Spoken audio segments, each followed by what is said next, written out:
ओं भद्रं कर्णेभिः शृणुयामदेवा भद्रं पश्येमाक्षभिर्यजत्रा स्थिरैरङ्गैतशुग्गं सस्तनोभिः वशेमहि देवहितं यदायुः। ओम नमो भगवते वासुदेवाय। श्री हरि। मित्रों, पिछले वीडियो में हमने कुंडली कैसे देखें भाग 1 का प्रस्तुतिकरण किया था, जिसमें बहुत ही आसान भाषा में बिल्कुल लेमैन की तरह कुंडली क्या है, उसके भाव क्या हैं, हाउस क्या हैं, कितने ग्रह कितने नक्षत्र आदि हैं, इसको हमने देखा। उस वीडियो में मैंने आपको ये बताया कि कुंडली में कभी भी यह जो होगा ये फर्स्ट हाउस ही होगा, चाहे इसमें कोई संख्या लिखी रहे। ये फर्स्ट होगा तो second, third, fourth, fifth, six, seventh, 8, 9, 10, 11, 12 ये 12 घर फिक्स होते हैं। घरों का पोजीशन और नंबरिंग तो नहीं बदलेगा, लेकिन उनमें रहने वाले ऑक्युपेंट्स बदल सकते हैं। किसी कॉलोनी में जो घर नंबर 1 है वो तो 1 ही रहेगा। तो ये घर नंबर 1 है, इसमें अगर नंबर 3 लिखा हुआ है तो इसका मतलब 3 नंबर की राशि यहां बैठी हुई है और 3 नंबर की राशि का जो स्वामी होगा वो यहां का स्वामी रहेगा। इस तरह से हमने कुंडली के पार्ट 1 में आपको बहुत सारी चीजें देखी। अब जल्दीबाजी ना करते हुए छोटे छोटे पार्ट में एक एक टॉपिक को आगे हमें देखना है।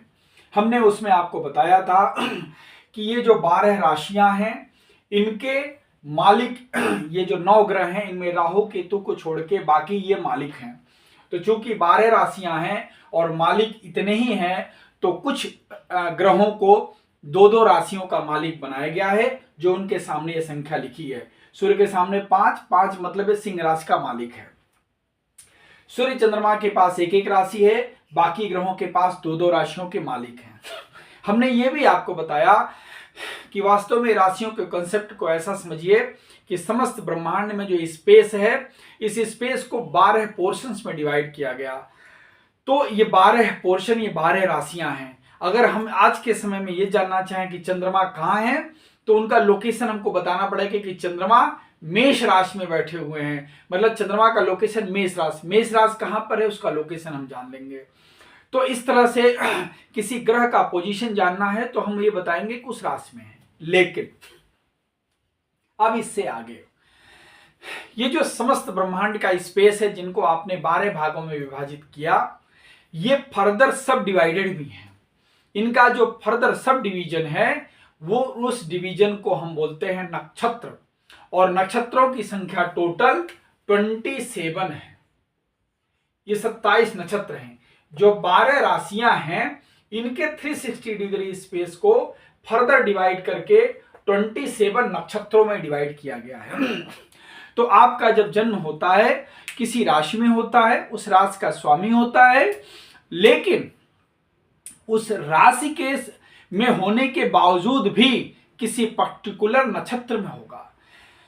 अगर इस समय मेष राशि है तो मेष राशि के पूरे काल में एक ही नक्षत्र नहीं रहेगा। इस नाते यह भी जानना जरूरी है कि मेरा जन्म तो तुला राशि में हुआ, लेकिन किस नक्षत्र में हुआ। स्वाति नक्षत्र में हुआ तो उसका इफेक्ट कुछ और है, क्योंकि उस नक्षत्र का जो स्वामी है कोई और ग्रह है। अगर दूसरे किसी नक्षत्र में हुआ तो उसका स्वामी कोई और ग्रह होता है।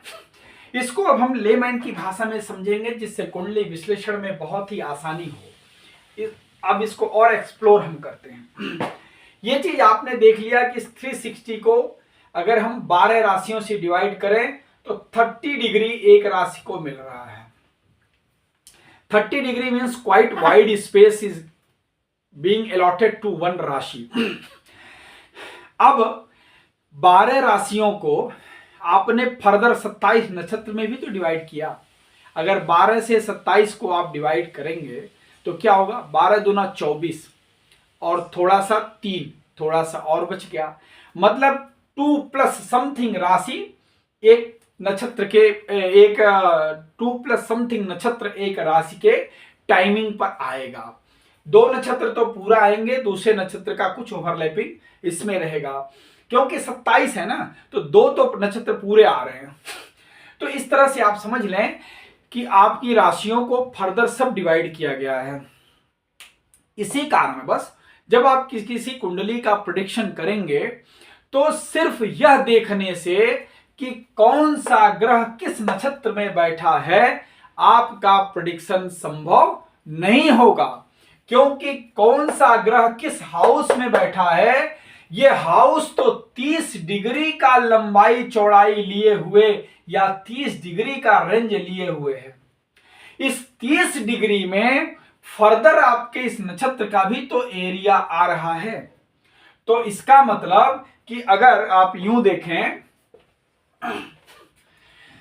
एक ही राशि का ये 30 डिग्री का एरिया था, इसमें आधा एक नक्षत्र, आधा एक नक्षत्र और थोड़ा एक नक्षत्र, क्योंकि 12 दूना 24 प्लस थोड़ा सा, तो वही राशि एक ही थी, मेष राशि थी। मान लीजिए मंगल के बारे में हम देख रहे थे, मंगल यहां एक अलग नक्षत्र में बैठा और यहां रहता तो अलग नक्षत्र बैठा और यहां रहता तो अलग नक्षत्र में बैठता, तो निश्चित रूप से एक ही ग्रह उसी राशि में ही तो बैठा है, लेकिन उसके 3 अलग अलग पोजीशन बन सकते हैं। 3 अलग अलग पोजीशन बनने के कारण कहने के लिए तो हम कहेंगे कि मंगल मेष राशि का स्वामी है और अपने स्वग्रह में स्वराशि में बैठा है, लेकिन स्वराशि में बैठने पर भी अलग अलग नक्षत्रों में होने के कारण उसका रिजल्ट एक जैसा नहीं होगा। अब हम एक चीज और आपको बहुत ही देसी भाषा में बता रहे हैं। मैंने आपको बताया था कि ये first, second, third, fourth house की काउंटिंग ऐसी ही होती है। मान लीजिए अगर कोई व्यक्ति ग्रह प्रभाव कैसे डालते हैं, आपके जीवन पर कैसे प्रभाव डालते हैं वो समझिए। कोई व्यक्ति, भाई इनके घर अलॉट है, फर्स्ट हाउस जो है वो अलॉटेड है, लेकिन फर्स्ट हाउस का स्वामी अगर अपने घर में न बैठ करके दूसरे घर में घूम रहा हो या रिश्तेदारी करने गया हो या किसी और कार्य से गया हो, तो उसका क्या इफेक्ट हमारे जीवन पर पड़ता है, यह स्टडी करने के लिए ये मैंने आपको जो नक्षत्र वाला कंसेप्ट था वो समझाया। अब देखिए, पहले घर ये तो फर्स्ट हाउस था, फर्स्ट हाउस का स्वामी अपने घर में न रह करके वो गया थर्ड हाउस में, और जिसके घर में गया रिश्तेदारी करने, हमारे अनुसार तो वह व्यक्ति उसके घर में है। जैसे मैं एग्जांपल दिया, आपका कोई मित्र आपके अनुसार अभी अपना घर छोड़ करके दिल्ली गया है, तो as per your information your friend is not available in his own house. बहुत देसी भाषा में समझिए, ऐसी देसी भाषा में कोई समझा नहीं पाएगा। As per your information your friend is not available in his own house because he has a movement to the Delhi, he has some task in the Delhi, he will come back। अब आप इससे अर्थ क्या लगाइए, भाई दिल्ली में गया है, but आप ये डिफाइन नहीं कर पाए कि दिल्ली में वो सरकारी काम से गया है या अस्पताल गया है या मदिरा पीने गया है, यह आप डिसीजन नहीं दे सकते। उसी प्रकार से और अगर आपका मित्र अपने घर में होता और आपको किसी सहायता की आवश्यकता पड़ती, तो वो सहायता अच्छा कर पाता, या वो दिल्ली घूमने गया है तो सहायता अच्छा कर पाता, शायद अपने घर में रहता, और वो बहाना भी यही बनाएगा, भैया जब आऊंगा घर तो आपका हेल्प करूंगा। इसी प्रकार से किसी घर का जो स्वामी है, जो उस घर का स्वामी जो ग्रह है, वह ग्रह अपने राशि में न हो करके किसी और राशि में बैठा है, और अगर किसी कारणवश वो किसी निगेटिव काम में इन्वॉल्व है उस घर में, तो अपने घर का जो रिजल्ट होगा वो तो खराब होगा ही होगा, जिस घर में बैठा है वहां भी वो रिजल्ट खराब देगा। बहुत कॉमन सी थ्योरी है। अब आप ये समझिए कि एक ग्रह अपना घर छोड़ करके दूसरे घर में गया, बट दूसरे घर में 30 डिग्री का, मैं बोला ना एक के पास में 30 डिग्री का रेंज है, इस 30 डिग्री में कहीं भी पोजीशन हो सकता है। तो उस घर में उस आदमी को रहने के लिए लिविंग रूम में जगह दे दी गई, बेडरूम में जगह दे दी गई, वरांडे में जगह दे दी गई, जीने के नीचे जगह दे दिया गया, कहीं भी जगह दिया सकता है। भाई उस घर में 9 कमरे हैं, तो उस 9 कमरे में कोई जगह दे दिया गया। अगर उसको जीने के नीचे सोने के लिए जगह दे दिया गया, will he feel comfortable? No. या ऐसे समझिए, रिश्तेदारी करने आप किसी घर में गए, उसमें टोटल 2.5 कमरे हैं, क्योंकि मैं नक्षत्र बताया था ना, 2 12 दूना 24 और थोड़ा सा और 2 पूरे कमरे हैं और एक थोड़ा जीने के नीचे थोड़ा सा ऐसे कटी फटी जगह है, टूटी फूटी। तो एक तो आपको जीने के नीचे जगह दे दी जाएगी, आपको पूरी रात नींद नहीं आएगी, आप कंफर्टेबल नहीं रहेंगे। जिसके घर में गए हैं उसके घर को भी कोसते रहेंगे। मतलब ये ग्रह अपना स्वगृह छोड़ करके जिस हाउस में गया उस हाउस का भी बैड इफेक्ट देगा, साथ ही साथ अपने ग्रह का भी, अपने स्व हाउस का भी इफेक्ट नहीं दे पाएगा, क्योंकि वहां पर वो अवेलेबल ही नहीं है।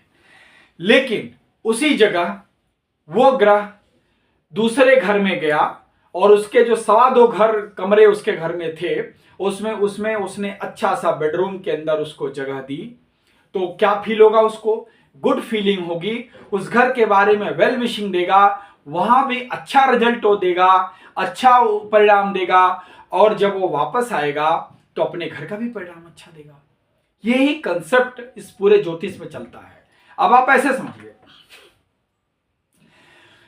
कि चूंकि 9 ग्रह हैं तो हमेशा जो हम बात करेंगे तो 9 के बारे में बात करेंगे। भाई 9 ग्रह हैं, कोई ग्रह किसी घूमते हुए किसी दूसरे घर में या रिश्तेदारी घर में गया रहने के लिए, उसके पास टोटल 2.25 कमरे हैं और हर कमरे में 9 बेड लगे हैं, क्योंकि 9 ग्रह हैं। अब सूर्य भगवान गए, सूर्य भगवान को एक तो अच्छा कमरा मिला, अच्छे कमरे जो कि जीने के नीचे न रख करके अच्छे कमरे में रहने को मिला, और उस अच्छे कमरे में जो 9 बेड थे, सूर्य भगवान को अपने ही बेड पर रहने को मिला। बढ़िया टैग लगा था सूर्य भगवान का, या अपनी कुर्सी सोफे, जैसे हम कहीं मीटिंग में जाते हैं तो लिखा रहता है ये तिवारी जी यहां बैठेंगे, वहां रहने को मिला। अच्छा, वहां सब कुछ उनको मिला, तो वो क्या होगा, उनका माइंड बहुत अच्छा रहेगा, बहुत अच्छा फल देंगे। लेकिन सूर्य भगवान गए और उनको शनि भगवान की चारपाई पर सोने को मिला। शनि भगवान से सूर्य भगवान को ऐसे ही नहीं पटता, और सूर्य भगवान को सोने के लिए शनि की चारपाई दे दी गई। तो क्या सूर्य भगवान यद्यपि उसी घर में हैं, यद्यपि उसी कमरे में हैं, फिर भी चूंकि दूसरे शनि भगवान की कुर्सी पर बैठे हुए हैं, तो क्या सूर्य भगवान खुश होकर के उतना ही प्रतिफल जातक को उस घर का देंगे क्या? नहीं, बिल्कुल नहीं। बहुत देसी कंसेप्ट में आप कुंडली को सीखिए, और स्टेप बाय स्टेप मैं गारंटी देता हूं कि आपको कुंडली देखने का मैं मास्टर बना दूंगा। रेमेडी तो कहीं से मिल जाती है, आपको पहले पता तो चलना चाहिए बीमारी क्या है। यही बात आप फिर से समझिए कि कोई ग्रह किसी हाउस में बैठा है, तब तक नहीं हम प्रेडिक्शन कर सकते जब तक यह ना बता दें कि उस हाउस के अंदर जो कमरे हैं, 2.5 कमरे या 2.25 कमरे, किस कमरे में बैठा है और उस कमरे के अंदर वह किसकी कुर्सी पर बैठा है। सूर्य भगवान को राहु या केतु की कुर्सी पर बैठा देंगे तो अच्छा फल देंगे क्या? वो नहीं देंगे, दुश्मनी है उनसे। तो हमने तो ऊपर ऊपर से जब कुंडली देखी तो ये देखी कि सूर्य भगवान तो बहुत अच्छा पिता के घर में बैठे हुए हैं, अच्छा फल देंगे।